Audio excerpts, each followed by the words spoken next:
Hi everyone, it's just about noon, so we're going to get started here. My name is Danielle Lund, and I serve as Associate Director of Digital Engagement at Mount Holyoke's Alumni Association. Our work at the Alumni Association is all about providing a variety of resources and opportunities for alums to connect with one another and back to the college. Thank you all for being with us today. We're going to continue to post virtual opportunities like this one via our Strengths in Alum Connections page. I am going to drop the URL for that page in the chat box right now. And if you have any questions during today's webinar, I'd encourage you to use that chat feature. You can find the chat feature at the bottom of your Zoom window. And we'll do our best to answer as many questions as we can at the close of the session. We're so happy to have with us today Dr. Theresa Ruggiero. Dr. Ruggiero is a neurodevelopmental optometrist practicing in Northampton, Massachusetts. She trained in New York City at the SUNY College of Optometry and has practiced in Western Mass since 1987. In 1993, Dr. Ruggiero established Northampton Vision Specialists, a general practice that is built upon the desire to provide the best possible vision care for all patients. Her primary goal has been and continues to be to maximize each patient's vision so that they can do the things that they want and need to do in the world. Dr. Ruggiero, thank you so much for being with us today. I had the good fortune of hearing you previously and really excited that you're able to come and share with us today. So I'm gonna turn things over to you now for a bit of a framework on vision and engaging with vision in the world. Okay, thank you for that very nice introduction, Danielle. And hello to everyone out there. I'm very excited to be able to be speaking with you today about vision and the way it's being impacted by increased screen usage. I have to say that this is an extraordinary time for all of us, and I hope that you're all doing well and that you're healthy and that your loved ones are also healthy and safe during this historic pandemic.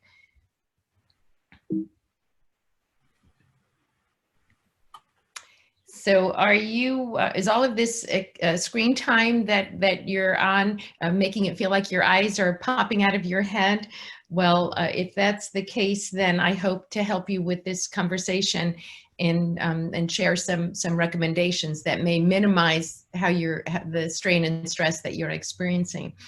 When Danielle invited me to speak with the group about vision and how it was being impacted by screen use, I thought to myself, well, yes, this is an important conversation to have. But before I can really talk about how screen use is impacting on vision, I thought, well, I really want to talk about what is vision.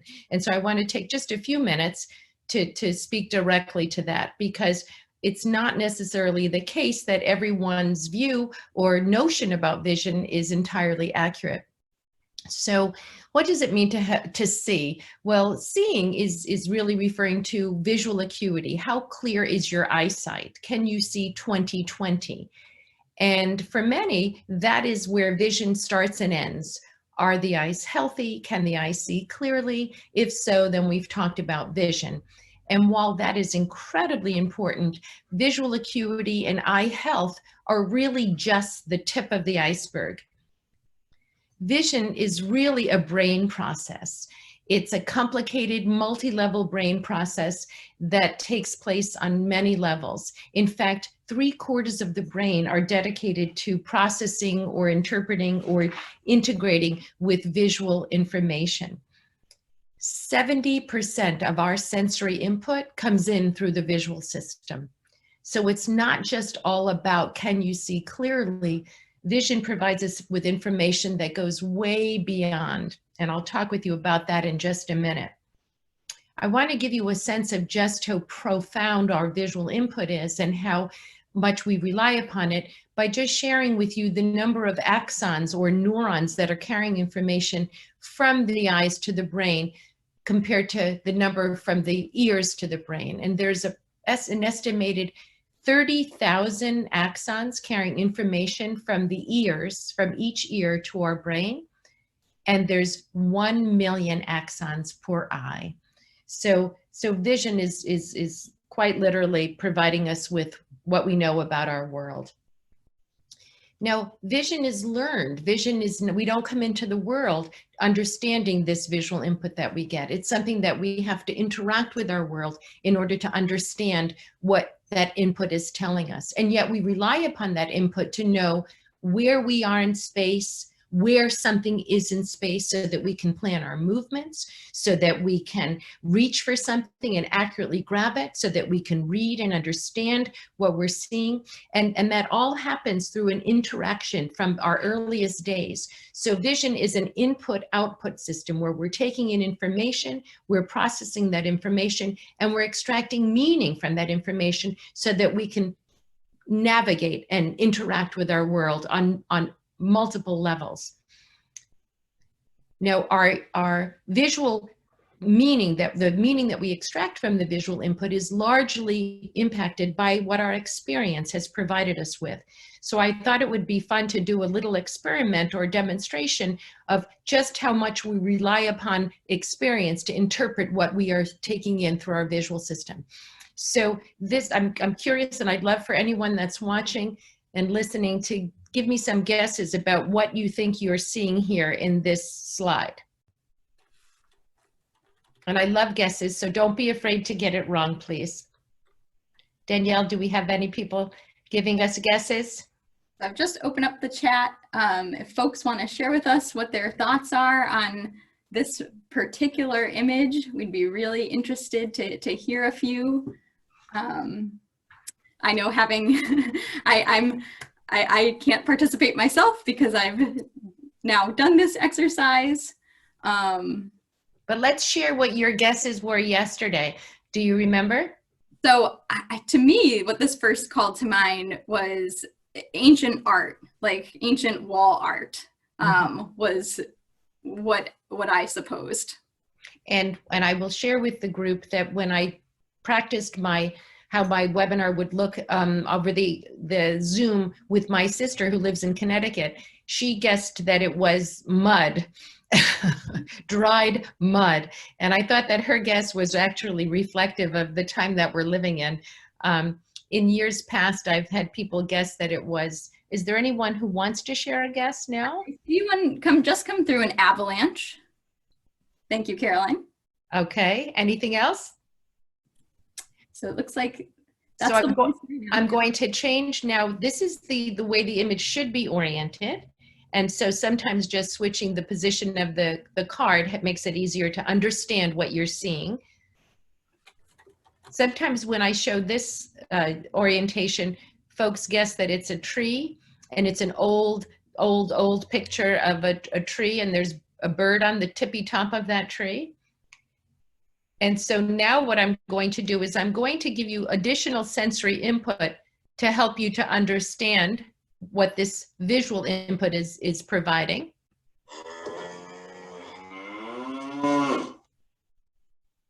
I hope that some of the audience got understands what they're seeing now with that audio. And if not, let me provide you with a little more information. And so I'll direct your visual input by providing you with those yellow arrows. And they're literally pointing to the cow that's oriented with its head facing towards the screen. And the lower arrow is pointing to the cow's nose. The upper arrow is pointing to its head. And the two side arrows are pointing sort of to its long jaw, if you will. And I do see a couple of remarks. We did have one guess of cow, and then a remark, somebody's seeing it now. Oh, good. Excellent, excellent. So now if I go back to the previous slide, even the very original one, any of you who were able to perceive the cow when we got to the end with all that additional experience, it's really hard not to perceive the cow, even though we're starting with the same exact visual input that we started with earlier. Once your experience has prepared you to interpret this input, it's really something that you can't undo. It's there. You understand this visual input, as scant as it may be. Now, vision is also something that is dynamic. It's not fixed. It's not absolute and the same at all times. So what I'd like to do is I'd like you to pay attention to the motion of this train. I'll start the slide again. And what you'll notice as you move your eyes from left to right, you can perceive the train as moving left to right. And as you move your eyes from right to left, you perceive the train is moving from right to left. So I'll start the video again, and let's see if you can change your visual perception instantly just by changing the direction of your eye movements.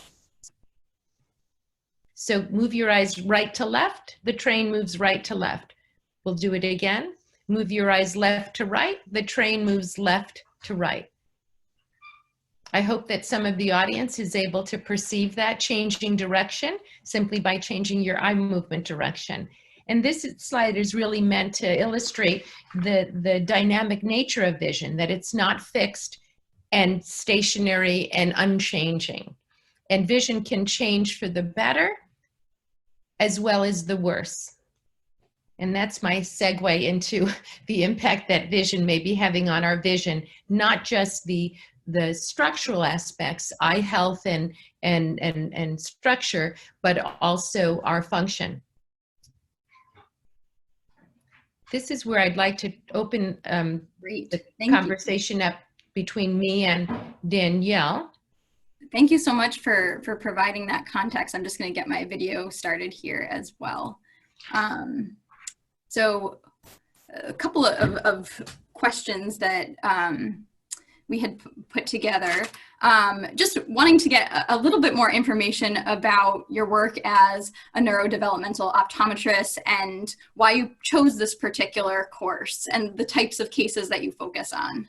Great, great. I will say that my interest in neurodevelopmental optometry goes way back to when I was an undergraduate, and I took a course in visual perception. It was a psychology course. And the professor's entire, he loved doing demonstrations, and the big message that he was sending home with us was the fact that vision is interpreted input and our perception is entirely dependent on what our experience has prepared us to understand. And I ended up doing research with this professor and knew I just had to work in this field. And so when I pursued my optometric training, I specifically sought training that would emphasize this aspect, not just diagnosing eye diseases and treating eye diseases, but really also looking at the functional aspects of vision, because most people don't have eye diseases, but yet everyone has a visual system that they depend on in order to function in the world. And so it gives me great opportunity to have tremendous impact on people's lives. The population, the practice that I'm in is a general practice. So we see people who are nearsighted and need eyeglasses or contact lenses. But everyone gets examined within this framework of vision being much more than seeing 20/20. Vision is a multi-level brain process that impacts on many aspects of our functioning. And so we see children who, the populations that we may specialize in are children who are having difficulty with their learning, that visual deficits are interfering with their ability to learn. We work a great deal with people that have had brain injuries, in particular concussions that where the symptoms do not resolve. That is a growing population of in our society. We also work with people that may have inefficient visual systems where they see clearly and they think everything is okay, but every time they sit down to do something that's sustained and visual, they find themselves experiencing headaches or blurry vision or fatigue or irritability or avoidance. And all of these things are things that we can remediate, because vision is dynamic. Vision is not just the structure and this is the way it is and this is the way it's going to be. Vision is learned, vision is a dynamic process, and it can be rehabilitated or habilitated as needed. Thank you. Just from our conversation so far, it certainly broadened my conceptualization of vision. Really appreciate it. So given the present circumstances, what are you seeing as the impact of increased screen use on eye health in the short term and the long term? That is the key question for today, really. And what I will say is that there's the potential for the increased screen usage to have many negative consequences. And let's start with structural or eye health considerations. We know that all screens put out light in a particular part of the spectrum, which has been shown to be harmful. And in fact, with prolonged use, it can contribute to macular degeneration, which is a very serious eye disease that impacts and interferes with reading and driving and generally functionality. And so that's one of the negative eye health effects. It's been linked perhaps with cataracts. It's been linked with photophobia, which is increased sensitivity to light. And those are all structural changes. From a symptom standpoint, working on screens can cause headaches, can cause double vision. Increased use of screens can cause excessive fatigue, just general fatigue. Now, the way that it can negatively impact on our functionality, that we might not even connect with a screen or might not even connect with our vision, is that we are simply not intended to be spending long periods of time looking at an illuminated screen with a fixed visual focus. And when we ask our visual systems to do that, what we're doing is we're pushing our systems in a direction that they're not intended to go. From an evolutionary standpoint, we're supposed to be looking off in the distance and only once in a while to look at something up close. And so this sustained staring at a screen asks us to sort of maladapt. And what happens is our brains respond by saying, okay, this is the task at hand. This is the task you're asking me to do. I'll do it. And in doing so, it has to shut down other systems and sort of reorient to how the other systems are communicating with one another, including auditory, motor, proprioception, vestibular. And so after a person has been, I actually had a patient who, after being on a computer during this pandemic, she works in development, she was on a computer all day long, and she went out to play tennis. And she's an experienced tennis player. And when she got onto the court, she couldn't tell where the ball was going to be. She couldn't plan her movements to accurately hit the ball because that act of being on the screen all day long had completely compromised her ability to judge distance and depth and to use her vision to plan her movements. And it was only after playing for a sustained period on the court did she sort of get back to her usual prowess on the court.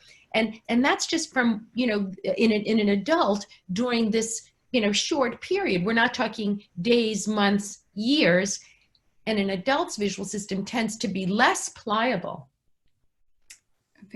So interesting to think about that switch and the impacts in particular. So thinking about just habits of folks, what strategies and habits might people put in place to try to mitigate some of the impact of increased time with the screen?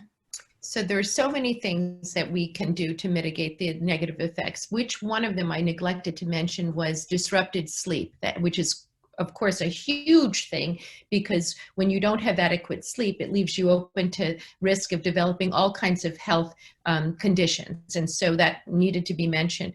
So I realized that it would be really crazy and inappropriate for me to suggest, let's get rid of screens, right? Here we are, I'm commuting. This is the first webinar I've ever done, but I'm on a screen a lot myself. We depend on screens.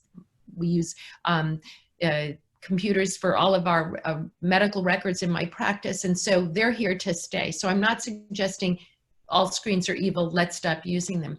But what we really need to just generally do is strive for balance. We must recognize that there's some negative to the use of screens and bring balance to the use of screens. And so my most important recommendation is something that we call the 20-20-20 rule.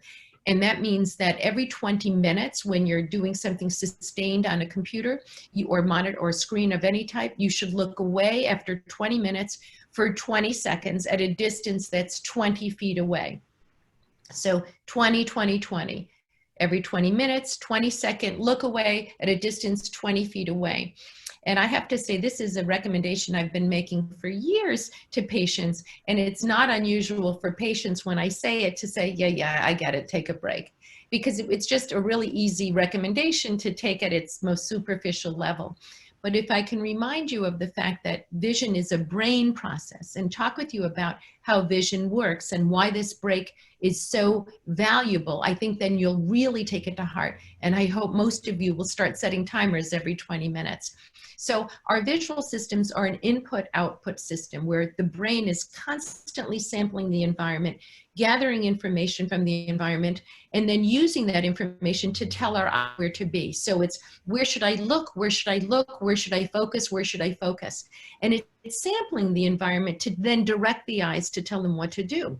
Now, we all know, or it's known from neuroscientific research, that a prolonged or sustained stimulus loses its power. We habituate to it. So the longer you're looking at something, the harder it is for your brain to get your eyes in the right place, and the harder it is for your brain to maintain focus. So when you plow through that project that you just want to get through because it's due today, what you're actually doing is you're becoming less and less efficient the longer you sustain beyond that 20-minute period. Now, if you look away, it's like your brain and your visual system and literally your body takes a breath for 20 seconds, and then you look back, and now it's a new stimulus again. So it's not going to take the same effort and energy to get your eyes looking in the right place and focusing the right place. So the 20-20-20 rule is really powerful, and I strongly recommend that everyone embrace that immediately. The other thing to think about, and this is the other really important recommendation I have, has to do with moving your body. So think being on screens is visually demanding and stressful. Moving your body, your large muscles, especially outdoors, is the antidote to that strain and stress. So every single day, especially during this period where we're on screen so much more than we normally might be, every single day you should be out there moving your large muscles outdoors if possible for at least 30 minutes a day. I know I myself have been trying to put these strategies into place, got my timer going. I see that a question has come in, and I think it relates to one of the topics we've discussed, so I'll share it now. Yes. Could this sustained looking at screens impact our driving skills? Absolutely, yes, absolutely. Because again, the task, if the task at hand is being on a computer and your visual system is not maybe as efficient as it could be, or you're doing this task for much longer than you have in the past, what happens, but yet you keep doing it because you have to get it done. Well, what happens is your system maladapts, and either your focusing has to skew itself or your eye teaming has to skew itself, and the relationship between you and your visual world has to skew. And so then when you translate and you get into your car, it might be like, wow, where am I? I can't, you might have trouble judging distances, you might have trouble judging the speed of oncoming cars. And that's something that I have heard from patients for years, even before the pandemic. And now we're hearing it much, much more, where patients feel like they're losing their capacity to drive, and they sort of are, but it's not permanent. It's something that can be remediated. I see. So thinking more about, that the remediation aspect of it, other tips for what screen users can do in terms of their setup or technical guidelines to think about when arranging the home workspace? So first thing I want to say is that I left that slide up intentionally because if you shoot an email to our front desk, we will send you a printout of a complete list of the recommendations that I have for minimizing the strain and stress of being on screens. But some things I'd like to share with the group now are very easy to implement, and it has to do with has to do with the size of the screen. So just in general, the smaller the screen, the closer you're holding it to yourself, the harder it is, the more strain and stress it's placing on your visual system. The bigger the screen and the further away it is from you, the less stress and the less strain. So in order of decreasing stress, a desktop, a laptop, an iPad, an iPhone. And of course, we all know that iPhones are used, you know, they're everywhere, and especially with young people. And this is the one, the iPhone, the smartphones are what's the most risky. And so think bigger screen further away to minimize stress. The other thing is you want to think about the environment that you're in. So if you're on a computer, the overall room lighting should be about half of what it would be if you were reading hard copy. And if you have hard copy that you will be reading, then it's recommended that you use a task light so that you can have the light where you need on the page, but you don't have unnecessary light on the monitor. And it's a good idea to take a look at how your monitor sits in relation to windows and overhead or other fixtures lighting in the room. You should turn off your monitor and look for reflections or glare in your screen and do everything you can to minimize those things. Even wearing a necklace that reflects the overhead light that then shines onto your monitor can cause unnecessary stress to your visual system while you're on the screen. So you want to check for that. I could also mention that when you have your desktop or laptop set up, you don't want to have a window shining into the monitor. You don't want to have yourself facing towards a window. Ideally, windows would be on your side. They would be perpendicular to the computer, but parallel to the monitor. I'm like going through this checklist. Yeah. That's a good one. But again, we will. There's many more recommendations, and shoot us an email, and we will be happy to at frontdesk@northamptonvision.com, and we'll be happy to send you a copy of the full handout. That's so wonderful. Thank you so much for sharing that. You mentioned teenagers and use of their smartphone devices. So thinking a little bit more about demographics, is age something to consider? Are there any demographic points to consider when it comes to, impact and remediating impact? You know, this is actually my favorite question, Danielle, and I'll tell you why. And that's because I truly believe that for many, it's a bit of a source of pride when a very young child or a baby is able to navigate an iPhone. You know, it's incredible. It's pervasive, right? You go into a restaurant and you see a 2-year-old who's swiping on a phone, and and yet it's children that are most vulnerable and most at risk, because they are, number one, most malleable, right? And we know that to be true. If you think about how, you can't teach an old dog new tricks, right? The older we become, the less pliable we are. Even our neural pathways, we know there's neuroplasticity at any age, but studies have also shown that an older person takes longer to rewire their visual neuromuscular pathways than a younger person does. So when you put a child, especially a very young child, in front of a monitor of any type, but especially a handheld device, their system is going to adapt more easily, faster, more completely than an adult's would. And in addition, they're inherently more drawn into these devices, and there's studies being done as to why that is. And their systems, from a health standpoint, allow more of that more harmful portion of the spectrum into their eyes. So that macular degeneration risk that I spoke of and the photophobia risk that I spoke of is greater in a younger child, because their optical media are more transparent. The older we get, there's more sort of age-related changes that happen with the different surfaces of the eye, and so less of the harmful wavelengths get in. So it's really, really important to regulate very carefully the amount of screen time that young people are spending. That being said, everyone is at risk, and so it's all about balance. It's all about balance.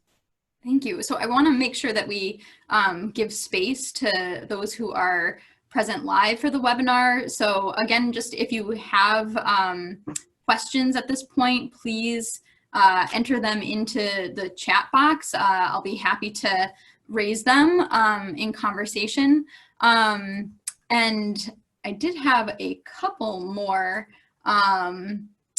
Just in general, have you noticed like an increase in patient traffic around COVID-related issues in particular? Well, what I will say is that my office, like most medical practices, has been closed for routine care. And so in the office, we've only been treating emergencies, eye disease emergencies, and functional emergencies that needed to be seen. And so we've had a handful of people calling with sudden difficulty with driving. We had the patient that I spoke of who was worried sick about why she suddenly couldn't play tennis. But mostly in the office, we have seen folks who have had eye diseases, more, not specifically related to COVID, and not related to screen use.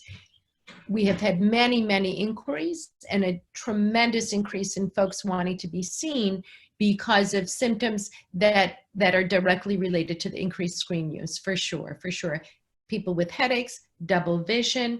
I had one child whose vision suddenly plummeted and we had to get him in. So yes, we definitely have seen an increase. It's very, very interesting. Yes, and one of the tricky things, Danielle, is that it's not always understood that something is visually based. And so I think it's really important for everyone to recognize vision is not just, can you see it? It's what does it take for you to understand it? What does it take for you to get that visual information in? And what does it feel like? You know, just as an example, my youngest daughter, who is 19, and as you can imagine, on a handheld device a lot, because that's how she's communicating with her peers. When she's on her phone for too long, she gets so cranky.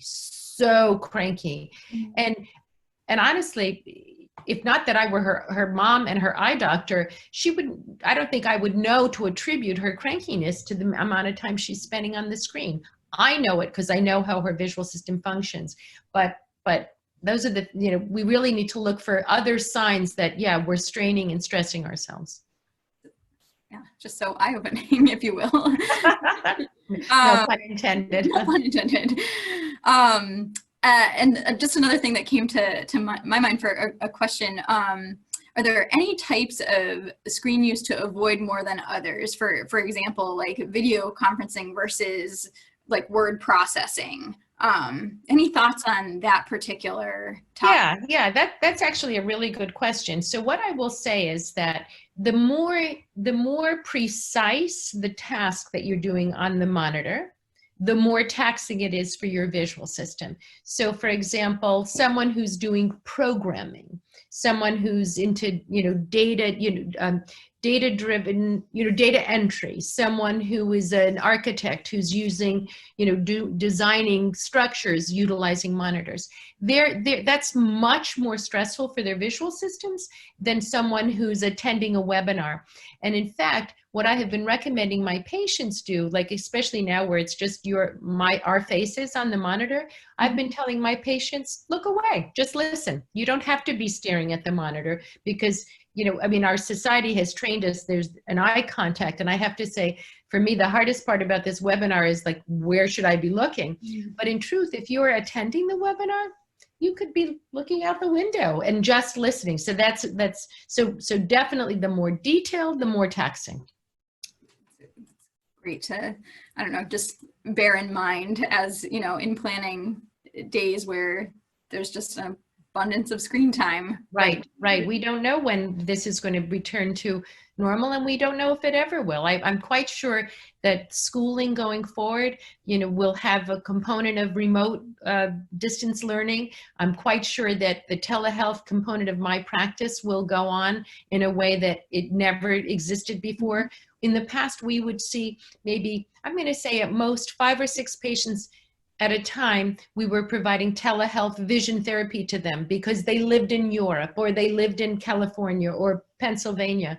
But now our entire vision therapy patient base is being treated remotely, and I expect for many that will continue. Yeah, it's it's like we're seeing the possibilities of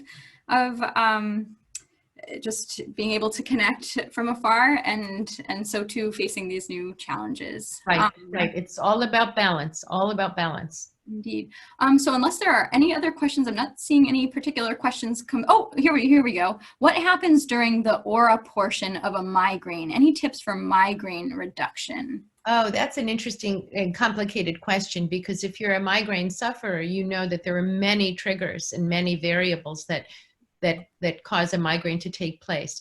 I will tell you that migraines are felt to be vascular headaches. And so as a result, the visual aura is a result of the vascular changes that are happening to the visual portions of the brain. And the goal is to minimize, this is hard to do in these times, minimize stress generally, and then minimize visual stress more specifically. And there have been studies that show that movement, aerobic activity, does decrease the frequency and magnitude of migraine headaches. So I would encourage that. There are also supplements, but migraines, as you know, and I hope, you know, I'm sorry for this, but migraines are complicated, and we can't always get to the bottom of it. But addressing each of the stressors or triggers is the place to start. Thank you. Thank you so much. Of course. So unless there are additional questions, and feel free to drop them in there right now, I want to extend just such gratitude, huge thanks to Dr. Ruggiero for being with us for this really important topic in the present. As I mentioned at the start of the webinar, for those who are in attendance, we're going to be continuing to share opportunities like this one. I'll drop the link in the chat again as to where we're going to be posted. Coming up this week, where we'll have MNCs with an alum food developer, recipe developer, and food writer. We're going to do a Finances 101 workshop, and we have a show with the V8s on Friday. So looking forward to offerings of the week. Again, Dr. Ruggiero, thank you so much. I'm wishing, oh, I just saw one more question come in, and we do have time, so I'm gonna Sure, happy. Read that one out. Any particular cautions regarding contacts? Contact lenses. Yeah, well, yeah. What I would say is there are two things to consider as a contact lens wearer. And one is that our blink rate decreases by 40 to 50% when we're on a screen. And as a result, your contact lenses might also dry out. So I would say to think about lubricating with an appropriate lubricating drop for contact lenses just prior to sitting down to your screen time, and then doing it periodically. It doesn't work to say just blink more, because blinking is something that we do automatically. And so that's one thing. The other thing that you want to consider is that when you're on a monitor, ideally everyone should be wearing glasses that are protecting them from those harmful rays. And normally these are my glasses that I use when I'm on a monitor. I decided that they weren't entirely flattering, which is why I didn't wear them for this conversation. But these are glasses that are just blocking light in that range of the spectrum that has been linked with causing macular degeneration. And as a contact lens wearer, you're not getting that protection. So contact lens wearers should have glasses over their contact lenses when they're on screens. And I see another note has come through. Do you know if there are similar concerns with youth having earbuds in all the time for the auditory system? You know, that is such a fantastic question. And I'm going to say, I suspect that there is. I suspect that there is. Now, the auditory system, as I pointed out earlier, is not occupying as much real estate in the brain, and 30,000 neurons versus 1 million neurons. And yet it is a perceptual system that takes in input. And when you have those buds literally against the bone, yeah, I think that's worth looking into. I haven't read anything about it, and I think that that's something I bet we'll hear more about. Thanks. Just jumping back to the so wearing glasses as a contact wearer. Yes. Is there advice to wear glasses as someone who doesn't have glasses or contacts? Yes, there is. Yes, there is. And in fact, you know, ideally, we wouldn't be getting exposed to these shorter wavelengths from our screens. Ideally, that wouldn't be the case. but it happens to be that those shorter wavelengths are very high energy, so it's cheap energy, and that's why it's being used. And I think eventually over time, we will see a shift in literally the screens and their manufacture. But for now, ideally, everyone should have something that's protecting them from that range. Wonderful. It doesn't, the lenses themselves, now that, and this is tricky, Danielle, because they're blue blocker lenses, but if you go on the internet and look for blue blocker lenses, you don't know what you're going to get because it's not a regulated industry. It's not an FDA approved device. And so I caution patients and individuals from going online. And if they were to get something online in that manner, be sure to have them checked before using them. We've had a few of our patients purchase that way. We've sent them to our lab, and it's actually not even blocking that portion of the spectrum. So you just want to make sure you're getting whatever you're getting from a reputable source. And that I typically would be from an eye doctor. Tremendously helpful advice. Thank you so much for answering this, the breadth of our questions, and really appreciate the willingness to also share out the tip list. Well, it was my pleasure to be here. Thank you for inviting me. Awesome. I hope everybody has a great rest of the day, and that we see you all soon.